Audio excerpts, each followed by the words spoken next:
Coucou tout le monde, je suis Marie Blachier de l'âme du Fémin. Alors je regarde, je contrôle un petit peu si tout fonctionne bien pour ce live. Je relance un peu. Voilà, ça a l'air de bien fonctionner. Normalement, je devrais arriver à voir tous vos commentaires au fur et à mesure. Enfin, j'espère. Voilà, ça y est, ça s'est bien mis en place. Ok. Alors, bonjour à tous et à toutes, enfin surtout à toutes, parce qu'en fait, il y a beaucoup de femmes. Donc la nouveauté là du mois de février, c'est que j'ai proposé un challenge créatif sur le groupe Facebook de l'âme du Fémin, un peu pour inaugurer en fait le nouveau nom du groupe Facebook qui est les Créanotes. Donc quand tu rejoins en fait ce groupe Facebook, tu deviens toi aussi une créanote ou un créanote si tu es un homme. Voilà, donc j'avais mis ça en place pour ce mois de février. Et donc la thématique du challenge, c'est 29 jours pour 29 fonds de page. Voilà, donc là on est le jour de la Saint-Valentin. D'ailleurs, j'ai oublié de mettre mon pull avec les cœurs dessus. Bonne Saint-Valentin aussi à tous et à toutes. Voilà, donc alors déjà le programme de ce live, parce que j'essaie quand même de me faire un petit programme histoire que tu puisses suivre le déroulé aussi de la vidéo et proposer tes questions au fur et à mesure. D'ailleurs, n'hésitez pas à mettre vos questions en commentaire, même si vous arrivez un peu après, c'est pas de souci. Alors, on voit qu'il y a déjà quelqu'un qui regarde. Coucou, je sais pas qui c'est.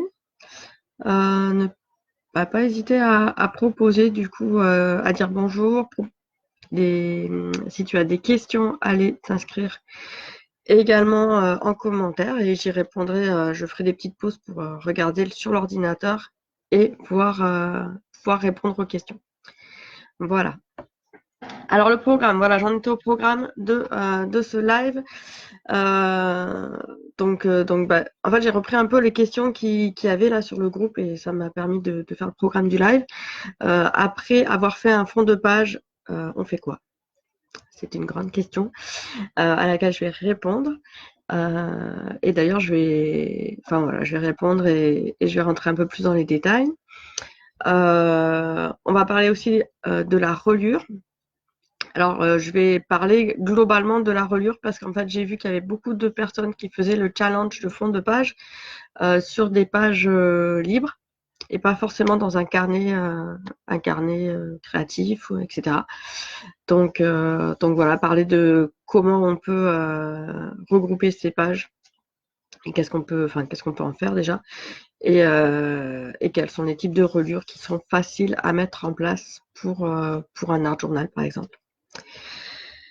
Et enfin, des questions-réponses sur le challenge créatif. Alors là, sur le coup, ça sera plus des questions sur le type de matériel utilisé, comment trouver une alternative ou approfondir un petit peu plus tel type de matériel. Voilà. Donc j'ai relevé déjà des questions sur les fonds noirs, comment on peut travailler les fonds noirs, ou pas d'ailleurs. Enfin, plus généralement les fonds foncés. Ensuite, revenir un peu sur les craies aquarellables parce que je sais que c'est du matériel assez nouveau et que c'est pas forcément le genre de matériel qu'on acquiert rapidement quand on se met dans cette pratique d'art journal. Donc, revenir un peu sur quelles peuvent être les alternatives, etc. Et les avantages de les utiliser aussi. Parce qu'il y a énormément de choses qu'on peut faire avec ces craies. Et pardon. Revenir sur les pochoirs aussi, parce que j'utilise finalement beaucoup de pochoirs. Donc, trouver des petites alternatives aux pochoirs. Et enfin, j'ai vu qu'il y avait quelques personnes qui avaient des soucis avec leur PUV parce que ça faisait longtemps qu'elles ne l'avaient pas utilisé. Donc, je vais en reparler aussi rapidement là sur le coup parce que j'ai déjà du contenu dessus. Donc, voilà. Voilà pour le programme de ce live d'aujourd'hui. Alors, coucou, parce que je vois qu'il y a toujours une personne qui me voit, mais je ne sais pas qui c'est. Ça m'intrigue. Dis-moi bonjour, comme ça je saurai qui tu es. Voilà, alors je regarde parce que en même temps, j'avais fait ça la dernière fois. En même temps, je suis et sur la page Facebook de l'âme du fumin et sur le groupe en live, sauf que du coup, je suis obligée d'avoir deux fenêtres pour voir les commentaires. C'est pas très pratique, mais d'ailleurs, c'est peut-être quelque chose que je vais mettre enfin, je vais peut-être proposer les lives Facebook que sur le groupe. Enfin, je suis en pleine réflexion entre le mois de février et le mois de mars. Je réfléchis à plein de trucs.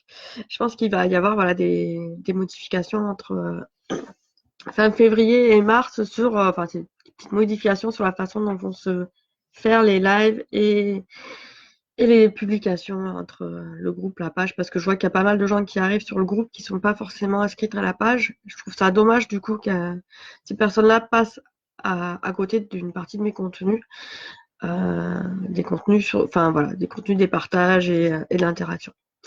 Donc je suis en pleine réflexion par rapport à ça.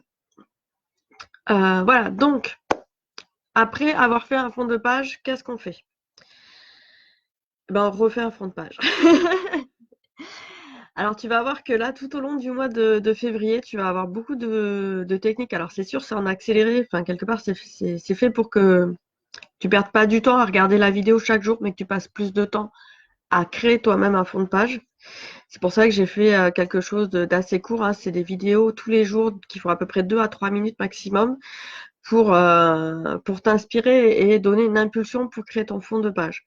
Donc c'est vrai que dans ces vidéos-là, je prends pas le temps d'expliquer la technique, d'expliquer les avantages, les inconvénients de tel type de matériel, etc.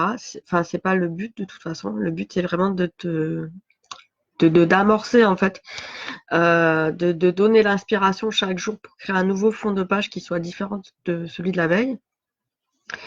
Et donc là, tu vas voir du coup, alors parfois des techniques qui vont se répéter, mais dans un contexte différent.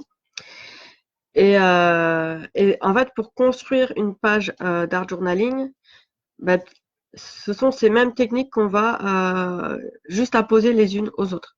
Donc là, tous les jours, je propose un fond de page, mais pour arriver à une construction de page, enfin moi, telle que je la conçois, on va dire, eh bien, je juxtapose toutes ces techniques. Bah là, alors, qu'est-ce que j'ai fait? Je cherche l'art journal que je n'ai pas mis sous. Oh, oui, il est là-bas. Voilà, donc je vais juste poser les techniques, par exemple. Hop, là, j'ai peut-être moins fait dans celui-là, mais bon, ça serait quand même un exemple de. Si, ouais, ça peut être. Je cherche une page qui soit bien parlante. Par exemple, celle-là, et encore, je l'ai fait assez rapidement. Qu'est-ce qui se passe là? Hop. Donc voilà, cette page-là que j'ai fait assez rapidement. Donc là, tu vas voir qu'en fond, il y a de la peinture acrylique. Il y a du collage. Il n'y a pas trop. Alors, j'ai pas fait trop de tampons par-dessus, mais j'ai rajouté des gouttes. J'ai rajouté ce qu'on appelle du doodling. Alors, ça va peut-être plus se voir. Alors là, voilà, où j'ai retracé en fait des cadres et des pourtours autour des différents éléments de la page. Et donc ça, tu vas le voir juste sur un premier aspect fond de page qui permet de commencer une page. Mais toutes les techniques que je vais montrer là, tu peux t'amuser à les juxtaposer les unes sur les autres sur une même page. Par exemple, quand on prend un spray juste en fond de page, voilà, un spray avec de la modeling paste, on peut faire une autre couche qui va être du collage. On peut faire une autre couche qui va être de coller un mouchoir par-dessus. On peut faire encore d'autres couches où là, on va prendre un nouveau pochoir avec un motif différent et on va appliquer de l'encre. Toujours sur la même page avec des couches successives. Et comme ça, petit à petit, on va vraiment construire un volume sur la page, on va construire du relief sur la page, on va pouvoir apporter des éléments décoratifs, que ce soit du collage, que ce soit des tampons vraiment avec un motif particulier qu'on va avoir détouré. Tu peux apporter de l'écriture, tu peux apporter alors ça Parfois, c'est du zentangle, du dos de ligne, donc c'est les petits dessins qu'on peut faire. Et petit à petit, voilà, tu vas construire ta page. Et au fur et à mesure que tu vas construire ta page, tu peux lui donner une thématique. Alors des fois, ça peut être simplement intuitif et rester sur une exploration artistique très intuitive, sans forcément avoir une volonté particulière de connoter la page. Ou parfois, au contraire, tu vas lui donner une thématique. Là, par exemple, aujourd'hui, on est la Saint-Valentin. On peut donner une thématique sur un fond de page qu'on a déjà créé et la faire évoluer sur une thématique de l'amour ou d'une pensée vers une personne en particulier. Pardon. Voilà. Comment, après le fond de page, on continue à construire sa page. Alors, pour aller dans cette... pour t'amener donc du fond de page vers la création d'une page complète, moi, j'avais créé là en fin d'année dernière l'atelier qui s'appelle la missive créative, qui permet pendant 12 semaines de recevoir une vidéo qui te donne justement le déroulé de la page.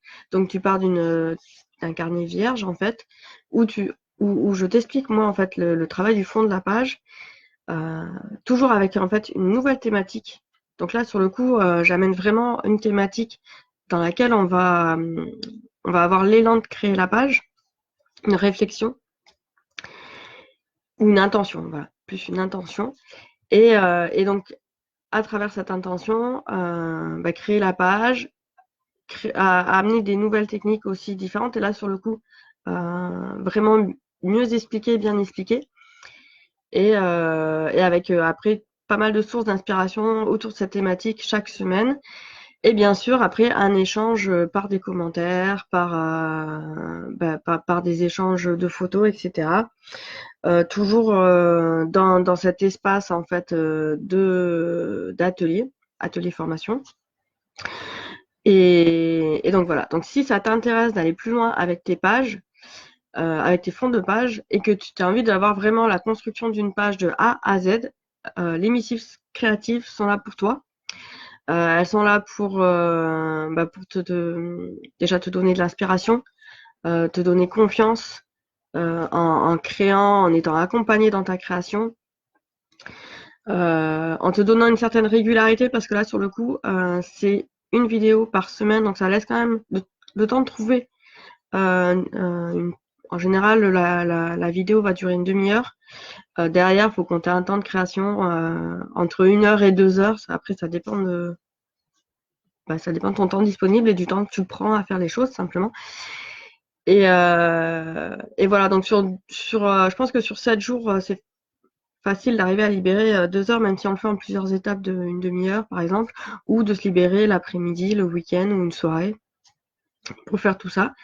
Et voilà, donc après, je propose cette missive créative sur 12 semaines, parce qu'en fait, en 12 semaines, on considère que c'est le temps nécessaire pour se créer une nouvelle habitude. Et donc, c'est vraiment pour amorcer l'habitude créative dans ton quotidien, en fait. Donc là, si tu as participé au challenge créatif, ça y est, tu as amorcé la création pour le mois de février, d'arriver à tous les jours te libérer 10 minutes, un quart d'heure. Tu veux aller plus loin, et ben prends la missive créative derrière qui va te permettre de créer complètement la page, toutes les semaines, une nouvelle page. À savoir que la missive créative, je vais pas tarder à faire une refonte de la formation. Actuellement, l'atelier créatif en ligne qui s'appelle Missive Créatif est disponible donc sur mon site internet à partir de 30 €. Il y a une offre spéciale d'ailleurs qui est toujours en cours, qui fait que si tu prends cette missive créative avec mon second atelier en ligne qui s'appelle à la découverte des poudres de colorisation, tu peux avoir ces 2 formations ateliers pour seulement 50 €. Alors que à la découverte des poudres de colorisation, c'est un atelier formation qui a plus d'une dizaine de modules. Je crois qu'on arrive à quelque chose comme 4 heures de vidéo, et qui seule, je la propose à peut-être même 5 heures de vidéo, parce qu'après il y a des modules annexes que je propose seule à 100 €. Donc là, tu peux avoir les 2 ateliers missive créative et donc à la découverte des poudres de colorisation pour seulement 50 €. et que 30 € pour l'émissif créative. Voilà, donc c'est le moment d'en profiter parce que là, d'ici la fin du mois de février, je pense que je vais faire une pause sur ces 2 ateliers pour pouvoir les remanier un petit peu parce que c'est mes premiers jets d'ateliers en ligne et donc je vais proposer je vais faire une petite pause pour les remanier, les remettre un peu au goût du jour parce que j'ai un peu plus de technicité sur toute l'approche autour de la vidéo et du contenu. Pour te proposer encore quelque chose de mieux, avec plus de valeur ajoutée en fait.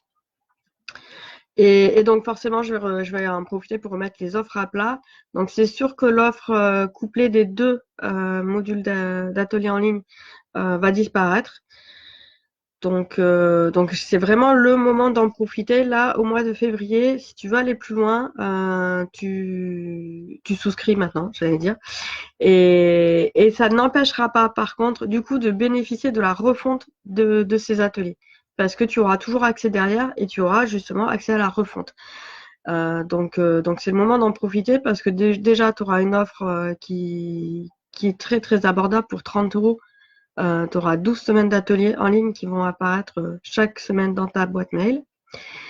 Et, et après, du coup, là pour le moment, j'ai pas encore fixé le prix parce que je vais d'abord voir la refonte, comment elle va se passer. Mais en tout cas, il va certainement augmenter, ça c'est sûr. Et voilà, donc si tu as des questions à propos de la missive créative, si tu as des questions par rapport au matériel, etc., tu peux retrouver tout ça sur ma page de site d'atelier en ligne. Mais tu peux aussi me poser directement les questions, soit en commentaire, soit en message privé, il n'y a pas de souci. Je réponds à toutes les questions. Voilà pour les fonds de page et pour aller plus loin. Maintenant, parlons de la revue. J'ai vu tout au long des partages des partages de vos créations par rapport au challenge créatif sous chaque vidéo. D'ailleurs, c'est génial. Enfin, franchement, je suis surprise, c'est fantastique. Il y a une énergie de folie sur ce groupe avec des super partages. Et il y a des gens, je pense qu'il y a des personnes qui vont se reconnaître là, qui nous font des super fonds de page et qui ne s'arrêtent plus. C'est-à-dire que voilà, sous la vidéo, je vais avoir 3-4 fonds de page avec des couleurs différentes, mais sur la même thématique et la même technique.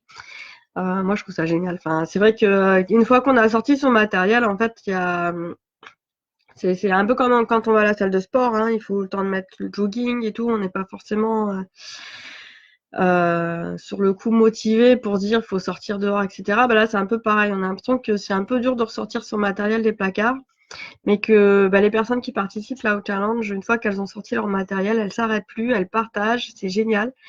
Merci beaucoup pour votre énergie parce que moi, ça me rebooste aussi, ça me donne de l'énergie de vous voir. Enfin, c'est un bon partage d'énergie, d'échange et tout ça.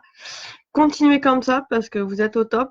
Là, j'ai vu qu'il y avait une nouvelle vague aussi de nouvelles personnes qui arrivent sur le groupe des créanautes, des nouvelles créanautes. Je vous invite à d'ailleurs vous présenter sur le groupe. Il y a un petit post en début tout en haut du groupe. À vous présenter. N'ayez pas peur, on va pas vous manger, au contraire.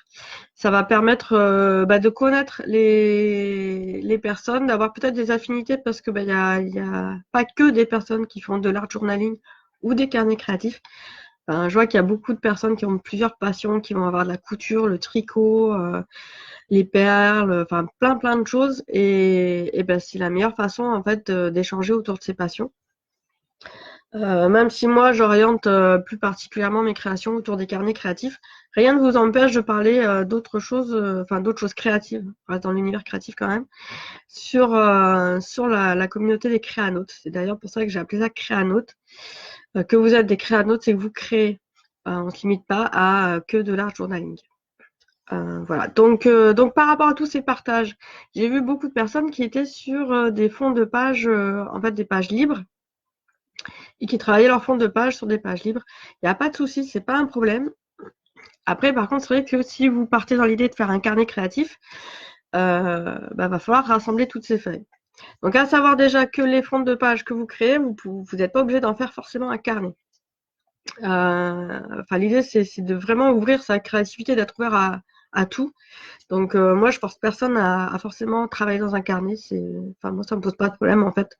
Les techniques, on peut les appliquer dans plein de choses. Et donc, un fond de page, on peut très bien l'utiliser pour faire des étiquettes, pour faire des cartes à envoyer à des proches, pour faire du scrapbooking, parce qu'on peut très bien utiliser ces techniques dans autre chose.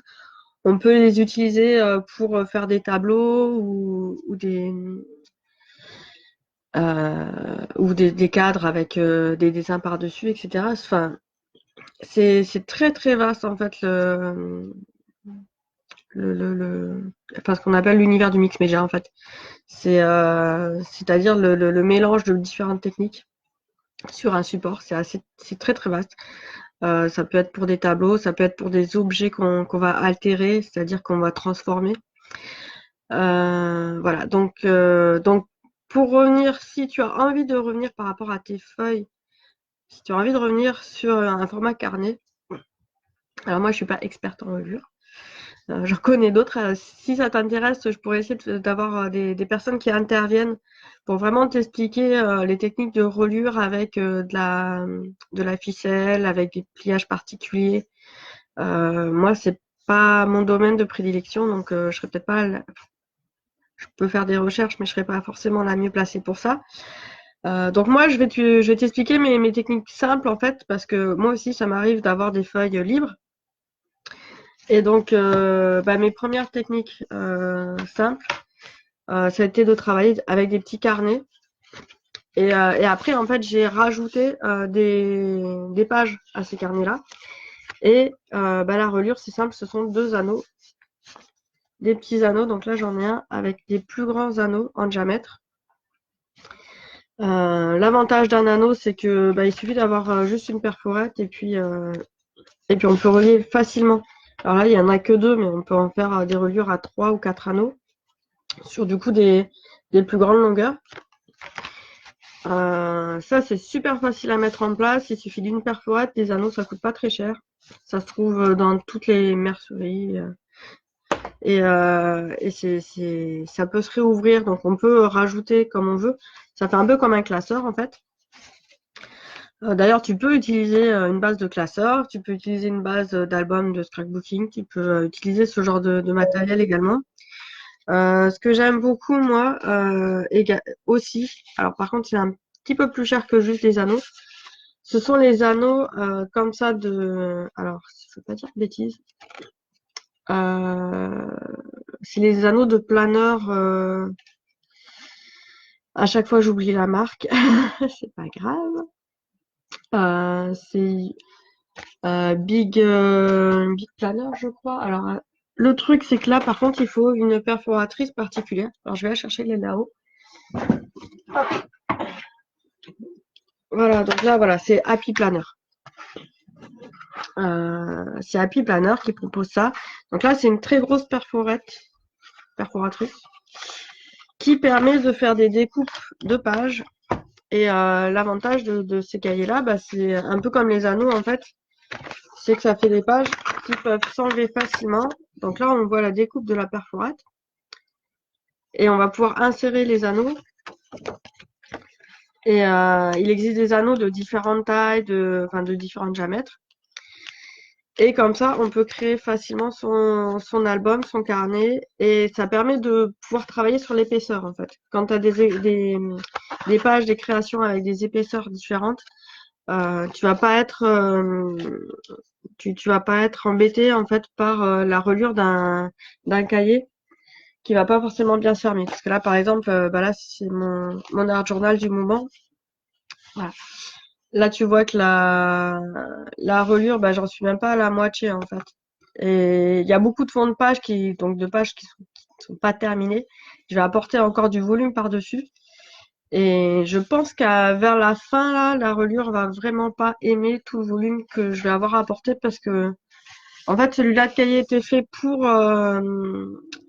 travailler les encres et pas pour forcément travailler le collage et le relief. Mais j'ai pas pu m'empêcher, moi, j'ai besoin de coller et d'apporter du relief. Donc, on va voir comment il va vieillir. Il y a des cahiers qui sont un peu plus adaptés avec des anneaux qui sont, enfin, mais sur le coup, on peut pas détacher les pages. Et les cahiers à anneaux sont pas mal si t'aimes bien apporter beaucoup de volume à ta page. Après, bah, il y a toutes les reliures qu'on pouvait faire quand on était petit avec juste quelques trous, pareil, hein, quelques trous à la perforette et moi je faisais passer un fil. Qu'est-ce qu'il peut y avoir? Après, on peut réutiliser voilà, des bases de classeurs, des bases de, d'albums, de scrapbooking. On peut utiliser. Enfin, après, il y a plein de méthodes débrouille pour réutiliser ces fonds de page. Alors, les personnes qui me posaient cette question aussi, euh, enfin, c'est vrai qu'il y a l'élan créatif qui va avec. Après, moi, ce que je fais aussi, par exemple, sur des pages où en fait, des fois, je crée la page, il y a un surplus, et puis je vais parfois essuyer du coup ma page sur une page libre. Et ces pages, je peux m'en servir aussi pour faire des tags, des étiquettes que je vais après réutiliser pour faire les cadeaux, pour offrir, des fois, ça peut me servir aussi pour le fond d'un tampon. Donc là, par exemple, je vais avoir un tampon en forme de papillon que je vais mettre sur un fond de page finalement, qui va me permettre en le découpant, faire un nouvel embellissement. Voilà, il y a beaucoup, beaucoup de choses qu'on peut faire avec les fonds de page que que vous allez avoir créé tout au long de ce challenge. Et bah, d'ailleurs, si vous détournez un peu vos fonds de page pour pas forcément en faire du coup des pages d'art journaling, n'hésitez pas à nous montrer, à partager sur le groupe. Bah voilà, les petites choses que vous avez faites après, alors pas forcément ce mois-ci, hein, ça peut être les mois prochains, pour tout ça. Pour revenir vite fait aussi d'ailleurs sur ces fonds de page, au mois de mars, alors j'ai plusieurs pistes, j'ai plusieurs idées, mais je vais aussi vous proposer du coup des choses pour exploiter ces fonds de page pour aller un petit peu plus loin. Voilà. Alors j'ai des idées, donc pour le moment je les garde sous le coude quand j'aurai fait un peu plus le tri de ce que je veux proposer. Je vous le présenterai, mais bon là on est qu'à la moitié du mois de février, donc j'ai encore le temps de réfléchir à ce que je vais vous proposer, à le présenter voilà à la fin du mois. Donc voilà pour la reliure, c'était rapide, mais bon, je pense que c'était nécessaire d'en discuter. Nous passons maintenant du coup aux questions-réponses par rapport au challenge créatif et au matériel. Juste, je regarde si sur la deuxième page, il n'y a pas de questions. Alors là, voilà, ça bouge, mais non. Toujours pas de questions en live. Après, je sais que c'est compliqué entre midi et deux pour les personnes qui veulent me voir. Bon, c'est pas grave. Même si vous avez des questions a posteriori, il n'y a pas de souci, vous les posez sous la vidéo, j'y répondrai. Et puis, bon, c'est vrai que je réponds à pas mal de questions aussi au fur et à mesure. Voilà, donc la thématique du fond noir. Hop, j'ai pas tout mis sous mon bras, donc là je reviens sur une vidéo que j'ai partagée sur fond noir cette semaine. Voilà, c'était celle-là. Et bah du coup, je vais en parler aussi en même temps des craies aquarelles. Donc moi j'ai fond noir parce que j'ai acheté un carnet avec fond noir et que j'ai trouvé j'ai pu déjà essayer à une feuille libre sur fond noir. Bah, d'ailleurs c'était celle-là où je me suis éclatée dessus et j'ai trouvé très très amusant d'inverser en fait les contrastes qu'on pouvait avoir par rapport à une feuille blanche. Et du coup on découvre son matériel encore différemment. C'est pour ça que je voulais vous amener aussi, vous, à travailler sur le fond noir. Alors le noir, si t'aimes pas, si t'en as pas, c'est pas un souci. Là, j'ai eu Sylvie qui avait travaillé sur un fond vert foncé. J'ai vu aussi, donc Sylvie, une créanote, qui travaillait sur du vert foncé. D'ailleurs, ça se voyait pas forcément trop que c'était du vert foncé à la caméra. Donc il était super foncé du coup. Après, il y a Tim Halls qui est de la marque Ranger, qui propose donc tous ses produits, les anti-stress et compagnie. Lui qui va les travailler du coup sur des papiers craft, donc marron foncé. ou parfois des papiers de scrap très foncés, même si elles ont déjà une texture, mais très foncée. Voilà, donc l'idée c'est plus de travailler sur du foncé, du gris foncé ou quelque chose qui peut être saturé, ça peut être même du violet, mais très très foncé, très intense en fait. Et après en ayant une couleur en fait de base foncée, ça va enfin ouais, ça va te donner un déclic au niveau du choix des couleurs que tu vas faire parce que ça va pas être les mêmes qu'habituellement tu vas faire sur un papier clair, qu'il soit blanc, beige ou parfois pastel. Les choix de tes couleurs par rapport à un fond foncé, enfin la tendance va s'inverser en fait. Et du coup, l'idée moi de te proposer ce choix de couleurs en fond, c'est vraiment de découvrir ton matériel différemment, les couleurs différemment, de voir leur réaction et puis même ta propre réaction parce que c'est vrai que moi j'aime bien des choses qui ont beaucoup de peps au niveau des couleurs, les couleurs très saturées. Et bien là, on voit clairement que bah, mon magnifique mauve que j'adore, il ressemble à rien. Enfin, c'est pas qu'il ressemble à rien, c'est qu'il ne ressort pas. Voilà. Il n'est pas, c'est pas celui qui va être mis en avant sur un fond noir. Et en fait, ce qui va être mis en avant, c'est du beaucoup plus clair. Et quelque part, le rose que je vais avoir tendance à délaisser enfin mon rose pâle, cher, que je vais avoir tendance à délaisser sur une feuille blanche, parce que je trouve ça parfois un peu trop clair et que j'aime bien quand il y a un peu plus de peps. Et ben là, en fait, c'est cette couleur-là qui va apporter du peps sur cette page-là. Et c'est ça qui est intéressant, en fait, c'est que des fois, on se dit, ah bah non, ça, c'est pas mes couleurs. Moi, enfin, ça m'est même arrivé déjà d'entendre des gens qui me disent, ah non, mais moi, je travaille pas avec du bleu ou moi, c'est que du rose et du violet ou que du vert. J'aime pas le vert parce que enfin, on peut ne pas aimer une couleur ou quoi, mais je pense que c'est aussi intéressant d'explorer du coup ces couleurs qu'on aime moins sur des contrastes dans lesquels on n'est pas habitué. Donc si tu n'as pas après ces fonds foncés, ben, tu peux déjà peindre une page blanche en noir. Là, ça m'est arrivé, j'en ai des pages qui sont déjà prêtes.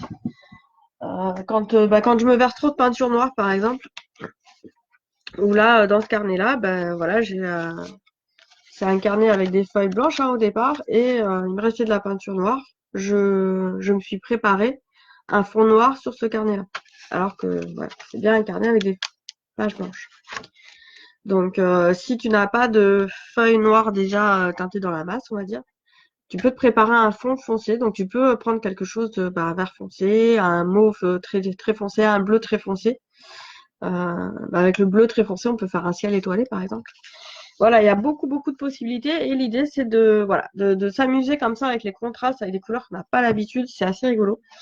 Et puis voilà, des motifs, j'aimais bien les motifs aussi un peu abstraits, un peu graphiques comme ça à vous proposer, c'était rigolo. Euh, Ensuite, du coup les craies aquarellables que j'ai utilisés sur la même page d'ailleurs.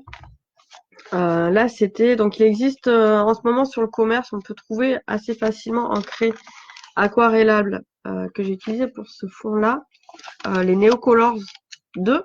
Alors les 1, ça fonctionne pas pareil.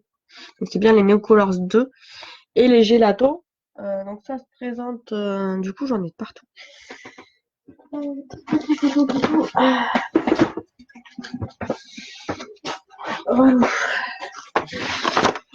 Les Neocolors qui se présentent comme ça. Donc là j'ai une grande boîte moi parce que c'était un cadeau. Et après, donc là ça se présente un peu comme des craies grasses en fait. D'ailleurs, on peut l'étaler au doigt de la même façon. C'est un petit peu plus tendre. Et l'avantage, c'est qu'on peut les diluer dans l'eau. Hop, et là, les gélatos qui ressemblent à des bâtons de rouge à lèvres.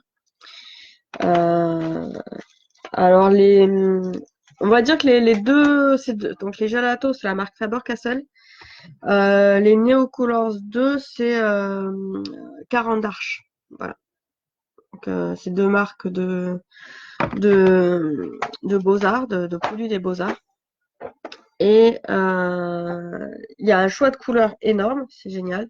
Il y a même pour celles qui aiment bien tout ce qui est irisé, que ce soit en Neocolors ou que ce soit en gelato, il y a des crayons, il y a des couleurs iridescentes. Il y a des couleurs fluo chez les gélatos aussi. À savoir que les gélatos sont un petit peu plus tendres en texture. C'est pour ça d'ailleurs qu'ils sont sous forme de rouge à lèvres. Donc là, c'est fluo, fluo, hein. Voilà. C'est une texture un peu plus tendre. C'est pour ça que, qu'en fait, si ça avait été en bâton ou en crayon bâton, je pense qu'ils peuvent, je pense, fondre et il n'y aurait pas un bon maintien en fait du produit. Et même pour appliquer, l'application se fait pas tout à fait de la même façon entre ça et là. À savoir quand même que même pour les néocolores, c'est des craies qui sont assez fragiles, donc quand elles tombent par terre, en général, elles se cassent. Typiquement, c'est pas le genre de produit que je mets dans les mains de mon fils il vient d'avoir 7 ans. Alors, si les gélatos, je l'ai déjà mis dans les mains, mais je fais très attention parce que c'est très riche en pigments, en couleurs, et on a vite fait de s'en mettre de partout, du coup.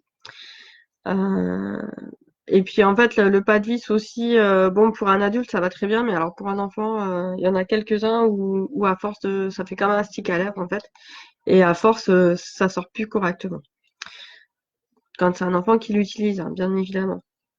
Là pareil, en fait quand ça tombe par terre, ça a tendance à se casser. D'ailleurs j'en ai quelques-uns que j'ai moi-même, j'ai rescotché. Voilà, j'ai rescotché parce qu'il s'est cassé. Alors c'est pas un souci parce qu'en fait on peut quand même l'utiliser, hein, c'est pas un souci, mais c'est vrai que du coup j'avais pas envie de retrouver tous mes jolis petits crayons tout cassés partout. Donc c'est pas du matériel forcément pour les plus jeunes. Par contre l'avantage c'est qu'on peut les appliquer comme des craies grasses, on peut les aquareller et on peut les utiliser avec plein d'autres choses. Donc là je les utilise avec des pochoirs, je les utilise avec on peut les faire fondre, donc on peut les utiliser en aquarelle, on peut les utiliser avec les tampons, on peut les utiliser nature, on peut. Alors même là, j'avais vu des vidéos, on peut en faire aussi des sprays si on enlève des morceaux, qu'on les fait diluer dans de l'eau et qu'on met en spray, on peut l'utiliser aussi en spray. Enfin, je pense qu'il y a une infinie de façons de les utiliser. Moi, j'adore les gélatos pour faire de la patine, en fait. Quand je crée un relief, par exemple, là, typiquement, sur la page où j'ai fait un mouchoir, où j'ai collé le mouchoir pour faire une texture, et ben, je vais apporter avec le doigt le petit relief qui va faire que on va le mettre en évidence en prenant une craie qui va faire ressortir, voilà, juste en frottant du bout du doigt les crêtes du relief. Moi, c'est un truc que j'adore faire. Et en plus, on a l'impression de caresser du coup sa page quand on applique. C'est génial. De toute façon, tu vas le voir là avec la page, avec la vidéo d'aujourd'hui pour le fond de page que j'utilise. J'utilise les gélatos du coup et travailler comme ça avec les doigts. Enfin, ça marque pas trop au niveau des doigts. C'est pas une couleur qui va rester, contrairement à de l'encre de Chine par exemple où on va le garder pendant 3 jours. Là, les gélatos, ça part très bien au lavage. Donc c'est génial de pouvoir travailler avec les doigts, etc. Si on n'en a pas, c'est pas bien grave. Donc tu peux travailler avec des craies grasses tout simplement. Par contre, la craie grasse normale, elle va pas se diluer dans l'eau parce qu'elle est grasse. Si tu veux travailler sur le contraste, parce que là j'ai utilisé sur fond de page noire, là Sylvie avait trouvé toute seule la solution, c'est qu'elle a utilisé de la peinture acrylique opaque. Sur le coup, bien se renseigner qu'elle soit bien opaque, ta peinture acrylique, parce que sinon, la transparence fera que la couleur du fond va revenir sur ta peinture et du coup, forcément, elle va perdre comment dire? Enfin, c'est un peu mangé par le noir qui est en dessous, en fait. Donc là, il faudra avoir une peinture opaque. Après, quand c'est dans le cadre là, par exemple, avec les pochoirs, tu peux simplement retravailler avec des encres. C'est un peu redondant du coup par rapport à ce que j'avais déjà montré, mais c'est pas grave. L'idée, c'est de créer quelque chose de nouveau. Voilà pour les craies aquarellables. Enfin, c'était vraiment une rapide présentation, hein, mais voilà, si ça vous intéresse plus, je pourrais revenir dessus. Plus enfin faire un focus sur ce matériel-là. Ensuite, j'ai eu des questions par rapport à des pochoirs, parce que bon, bah, alors les marques de pochoirs, moi que j'utilise déjà, à savoir que c'est souvent des vieux pochoirs en fait que j'utilise, des vieux pochoirs, donc je suis pas sûre que vous retrouviez exactement les mêmes motifs à l'heure actuelle sur le marché. J'ai des pochoirs, donc là, du coup j'ai tout à côté. Hop, les pochoirs, ça va être la marque Caramel Studio. Donc en général, ils font des grands pochoirs en format A4 ou après des plus petits. Moi, j'aime bien en fait ces pochoirs, des pochoirs qui vont amener vraiment des textures et pas forcément un motif en particulier. Bon là, j'ai quand même un motif en fleurs en particulier, mais c'est assez rare en fait d'avoir, enfin pour moi, c'est assez rare que j'ai ce genre de motif figuratif. Voilà. Je vais avoir vraiment plus des pochoirs de forme, de texture. Ensuite, vu qu'à un moment donné, j'ai travaillé en tant qu'animatrice pour Scrap Plaisir. Je crois qu'ils ont changé de nom d'ailleurs. Bah, j'ai du matériel Scrap Plaisir aussi. Donc ce genre de pochoir et des plus petits. Voilà. Et ensuite, j'ai eu la chance d'avoir une Silhouette Studio qui est une machine de découpe. Et du coup, je me suis fait aussi mes propres pochoirs. Donc là, c'est un peu transparent, mais voilà, je me suis fait mon propre pochoir avec des agencements de plein de petits cœurs, de plein de, hop là, alors j'ai des ronds, mais j'en ai pas fait énormément parce que alors ça prend pas tant de temps à faire sur le logiciel. Par contre, en temps de découpe, ça prend du temps. Et je me suis pas permise de prendre ce temps-là. Si tu n'as pas de pochoir, ou que tu ne peux, enfin, si tu n'as pas de pochoir déjà prêt à l'emploi, on va dire, que tu as acheté dans le commerce, c'est pas un souci. Alors, je suis en train de chercher, mais j'en vois pas. Là. C'est pas un souci parce que je croyais avoir mis. Bon, je les ai pas rangés là où je pensais que j'avais rangé mes autres pochoirs. C'est un peu le bordel, faut dire ce qu'il y a. Ah si, voilà. C'est pas un souci parce que tu peux découper la forme. Donc là, en fait, j'avais pris la forme d'une personne qui faisait une méditation dans un magazine. Voilà, je le mets comme ça. Voilà. Donc là, tu vois vraiment, il y a la page du magazine, en fait. Donc j'ai pris le temps de bien la découper, de bien la détourer. Et après, ça m'a permis d'utiliser un pochoir. Donc j'ai mis sur ma page. Et ben là, tu vois qu'il y a plein de peintures noires. Parce que je voulais avoir la forme de la personne en peinture noire. Donc tu n'as pas de pochoir, tu peux te créer toi-même ton pochoir avec les motifs que tu trouves dans les magazines, dans tout ce qu'il y a autour de toi en fait, en illustration. Même si tu veux un motif particulier, tu l'imprimes enfin tu trouves le motif sur internet, tu l'imprimes et tu le fais toi-même. Bon, si tu prends un motif sur internet, assure-toi que c'est pour une utilisation personnelle, histoire de pas avoir de soucis. Mais voilà, du coup, tu peux créer tes propres pochoirs. Tu peux le créer avec des dies. Alors, c'est ça que je cherchais aussi. C'est que bah, si tu as une machine de découpe à dies, hop, donc les dies, ce sont des petits éléments comme ça, métalliques, que tu vas utiliser avec une presse qui va permettre de découper le tour. Et tu peux très bien utiliser ces éléments, donc que ce soit la découpe du milieu ou le reste de ton élément, enfin de la découpe, dans un sens comme dans l'autre. Ça peut faire soit un pochoir, soit un masque sur le coup. Et tu peux utiliser ça en pochoir aussi. Alors on y pense moins, mais mine de rien, pour des éléments graphiques, par exemple des étiquettes, là j'ai des plumes par exemple. Si je veux faire un spray, je vais peut-être pas forcément vouloir découper ma plume et la coller sur ma page, mais au contraire, travailler mon fond de page avec directement le pochoir, enfin la plume en forme de pochoir. Et ça va pas faire tout à fait le même effet, donc ça peut être intéressant d'utiliser les dies pour se créer ces pochoirs. Tu peux utiliser aussi tes propres perforettes, les perforatrices, même une découpe de magazine, même une déchirure de papier peut te servir de pochoir. Il n'y a vraiment pas de limite. Là, sur le coup, il faut vraiment faire travailler son imagination. C'est pas obligatoire d'avoir un pochoir acheté dans le commerce. Ça permet d'avoir des motifs qu'on ne va pas, enfin, Voilà, moi, si j'avais passé du temps, par exemple, à faire la découpe là de tous les petits trous, s'il y en a qui le font, je sais plus comment ça s'appelle d'ailleurs, l'art de découper le papier avec un petit scalpel. Pourquoi pas? Enfin, moi, j'ai pas cette patience-là. Mais ça peut être aussi une façon de créer son propre pochoir, si tu as la patience de faire tous les petits trous. Donc voilà. Donc ne pas se limiter voilà, à ça. Après, au niveau des motifs, je comprends. Ah voilà, c'est là. Je l'ai retrouvé. Donc ça, c'est une découpe que j'ai fait en papier calque avec des dies. Et ça m'avait permis de faire. Donc j'avais les dies du même motif à plusieurs tailles. Et ça m'a permis, en fait, en m'amusant après avec de l'encre, à faire mon fond de page. Voilà.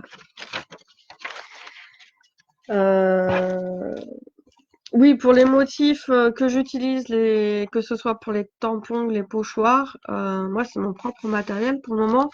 Donc des fois il y a des choses qui sont assez vieilles, d'autres plus récentes, mais je peux pas garantir que vous puissiez retrouver ces mêmes motifs dans le commerce parce qu'en général c'est issu de collections et les collections maintenant ils en font à chaque saison. Ils changent le matériel en mix media, scrapbooking, au niveau des motifs, c'est régulièrement renouvelé. Donc je peux toujours donner la marque quand je m'en souviens ou quand je l'ai. Je peux toujours donner la marque de mon matériel. Par contre, je vais avoir enfin, peut-être du mal à ce que vous puissiez retrouver le motif identique. Ou peut-être après d'occasion. Je pense que sur le marché de l'occasion, il y aura plus de chances sur le coup. Voilà. Et la dernière question, enfin la dernière remarque, en fait, ça sur le coup, c'était pas une remarque, c'était une question concernant enfin une remarque, j'y arrive. Une remarque concernant les pulvés, les encres en spray, en fait, les petites encres en spray. Hop, je montre, ça sera plus parlant. Des encres en spray comme ça qui parfois se retrouvent bouchées, qui se retrouvent à pas faire les gouttes, enfin qui se retrouvent à faire que des grosses gouttes et pas des jolis sprays tout fins, etc. Qui vont parfois se retrouver bouchés. Ou qui parfois aussi, moi ça m'est déjà arrivé, à la place de faire bien droit, ça s'appuie sur le côté. Dommage. Donc là, j'ai fait une vidéo astuce créative. Alors, je partage actuellement tous les jeudis une vidéo d'astuces créatives sur la page Facebook de l'âme du féminin et également, je la mets quelques jours après sur YouTube. Donc, si tu l'es pas encore, tu peux t'inscrire sur la page YouTube. Tu retrouveras presque toutes les vidéos que je mets en ligne gratuitement. Ça te permet de faire une compile en fait. Je considère YouTube comme ma compile de vidéos explicative. D'ailleurs, ce live Facebook, en général, j'essaie de le récupérer pour le proposer aussi sur YouTube. Et du coup, j'ai fait, alors je sais, non, cette semaine c'était sur les ombres, ça devait être celle de la semaine dernière, où j'ai fait un tuto spécial pour entretenir ton pulvé, pour expliquer comment on le démonte, comment on peut l'entretenir déjà facilement sur le moment, pour éviter que là ça se bouche. Et que si après ça se bouche, démonter pour l'entretenir, le nettoyer. Donc je t'invite, si que tu aies des soucis ou non avec ton encre en spray en fait, je t'invite à aller voir cette vidéo. À la limite, je remettrai le lien sous cette vidéo là de live. Comme ça, tu pourras y aller directement. Et si tu aimes bien les astuces créatives, je t'invite à t'inscrire donc soit à la page Facebook, mais surtout sur YouTube parce qu'il y a une bonne compilation des vidéos pour avoir chaque semaine la nouvelle astuce créative. Donc là, à savoir que j'ai fait en fait une première saison des astuces créatives qui ont 11 épisodes. C'est ma mini-série en fait. Et donc j'ai fait 11 épisodes d'astuces créatives. Je pense que j'en referai parce que j'ai vraiment aimé moi en faire des petites vidéos comme ça explicatives avec un focus particulier du coup sur un matériel ou une technique. Je trouvais ça assez sympa. Donc si vraiment vous aussi vous trouvez ça sympa, bah, n'hésitez pas à liker les vidéos pour que moi j'ai le retour que ça vous plaise ou que c'est utile pour vous. Et puis si vous avez des problématiques, bah voilà, peut-être que du coup je les aborderai en focus sur une astuce créative dans une prochaine saison. Donc à savoir que j'ai commencé les astuces créatives la première semaine de 2020. Donc la première saison ira jusqu'à la 11e semaine 2020, donc ça nous amène à mi-mars, il me semble. Voilà, donc si tu as du retard par rapport à ces astuces créatives, pas de souci, tu peux toutes les retrouver sur le groupe Facebook ou sur la chaîne YouTube. Donc je te mets, du coup, je te mets le lien de la chaîne YouTube si tu connais pas, tu pourras la découvrir. J'ai fait donc le tour de toutes les questions, de toutes les remarques que j'avais vues là sur la semaine par rapport à tout ce que j'avais à vous dire. Je vais rafraîchir les pages pour voir s'il y a eu des questions que j'ai pas eues, parce que comment dire que c'est compliqué des fois avec Facebook d'arriver à avoir les bonnes les bons retours au bon moment, parce que là du coup je recherche. C'est pas pratique. C'est pourquoi Facebook est pas pratique à ce point-là. Voilà, donc là je vois que non, il y a des gens qui sont passés. Merci à vous d'être passés pour la vidéo. Hop. Mais j'ai pas eu de. C'est pas grave. J'ai pas eu de questions ou de retour. Bon bah de toute façon, j'imagine que vous allez passer le week-end du coup à fureter encore sur le groupe pour avoir plein d'astuces créatives. Et donc le rappel de ce qui a été dit là vite fait. Après le fond de page, tu continues à faire des surcouches sur ta page de technique que tu as déjà utilisée en fond de page. Et tu peux lui donner une intention. Et si tu veux vraiment aller plus loin et voir le process sur une page complète, sache que là, jusqu'à la fin du mois de février, je laisse tel quel pour le moment la missive créative. C'est un atelier en ligne où pendant 12 semaines, tu reçois chaque semaine une nouvelle vidéo explicative sur la création complète d'une page d'art journal avec une thématique qui est abordée à chaque fois. Et là où je prends vraiment le temps d'expliquer la technique, la thématique, la façon d'aborder aussi son art journal, le côté un peu philosophie de l'art journal, comment l'aborder, comment le créer et comment se libérer en fait à travers les couleurs, à travers la thématique, comment s'en inspirer sans se sentir obligé de faire exactement pareil. Et donc en général, c'est une vidéo qui dure une bonne demi-heure et avec des inspirations à côté. Donc il y a des images, il y a des liens, il y a de quoi occuper pendant une semaine en fait. Au niveau du matériel, si tu as des questions, c'est un peu le matériel le même qui va être utilisé là pour le challenge des fonds de page. Il n'y aura pas d'autres surprises particulières. Si tu n'as pas tout, c'est pas grave parce que justement, je peux te proposer des alternatives. Et puis peut-être que du coup, ça te permettra aussi de découvrir du matériel que tu pensais peut-être pas que ça allait te plaire ou que tu ne voyais pas l'intérêt de l'avoir et que là, peut-être que tu vas chercher à l'acquérir par la suite. Pas forcément acheter pour faire l'atelier, mais te donner des idées par la suite. Donc la missive créative là est disponible pour seulement 30 € avec une offre à 50 € avec un deuxième atelier à côté sur les poudres de colorisation. C'est disponible à ce tarif-là que jusqu'à la fin du mois de février. Donc ne tarde pas parce qu'après je vais faire des modifications, des changements. Donc l'avantage c'est que toi, si tu achètes, tu vas lire dès maintenant, tu auras accès à toutes les modifications et tous les changements qui vont venir après. Par contre, si tu hésites et que tu te réveilles que au mois de mars, là, il y aura certainement une hausse de tarif parce que il y aura une valeur ajoutée supplémentaire à mes offres. Donc pour le moment, j'ai pas encore tout établi, tout finalisé dans ma tête. Mais en tout cas, c'est sûr que ça va se faire. Donc voilà, je t'invite, si tu as des questions particulières à ce sujet, à me contacter très rapidement. Parce que le mois de mars, le mois de février, pardon, on n'est que à la moitié, mais il n'y a que 29 jours cette année dans le mois de mars. Et qu'on est presque à la moitié. Voilà, c'est fini pour ce live. Je vous remercie d'être passé par là. Je te remercie aussi si tu regardes en replay. C'est génial. Merci à toutes les créanautes pour l'énergie, l'ambiance que vous mettez sur le groupe. C'est génial, je vous adore. Gros bisous à tous et très bonne Saint-Valentin. Comme je l'ai dit dans la vidéo du fond de page d'aujourd'hui, c'est la journée de l'amour, pas forcément des amoureux. Donc même si vous n'avez pas un amoureux dans votre vie ou une amoureuse dans votre vie, je pense que, j'espère pour vous que vous aimez au moins quelqu'un et vos proches, ou même la boulangère parce qu'elle fait du bon pain. ou des super bons gâteaux. Voilà, de profiter de cette journée-là pour ressentir l'amour qu'il y a sur le groupe et puis le communiquer. Voilà, faites passer votre amour, c'est la journée de l'amour. Gros bisous à tous, à très bientôt et super bon week-end du coup et bonnes vacances pour ceux qui sont en vacances. Ciao!